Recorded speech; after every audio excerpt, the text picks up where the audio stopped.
definition of dictator can be subjective and interpreted differently in different contexts.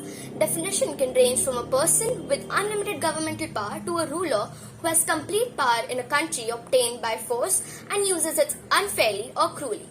The paragon dictator which I would like to speak upon would definitely be a person such as Per Nkurunziza.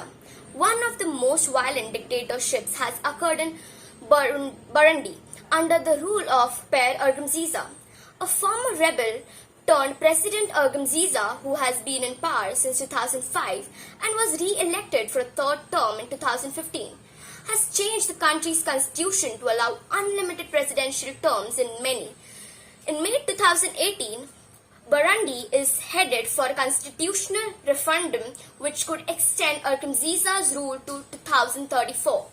Throughout Nkurunziza's dictatorial regime, he has been known for purging ethnic Tutsi army officers, suppressing all the oppositions and media, and ordering murderous brutality committed against protesters of his extended rule. Although he fought for his militia and gained the nickname Peter, he was nearly killed near Gitega in 2001, but interpreted his survival as a sign that was destined to lead the group. Nkurunziza himself became born again, protested and supported the integration of Tutsi and other minority groups.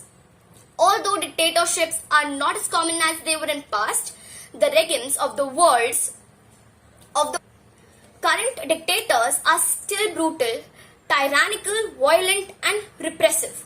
The world's most oppressed countries suffer under the autocratic rule of these dictators, and there is still much progress to be made.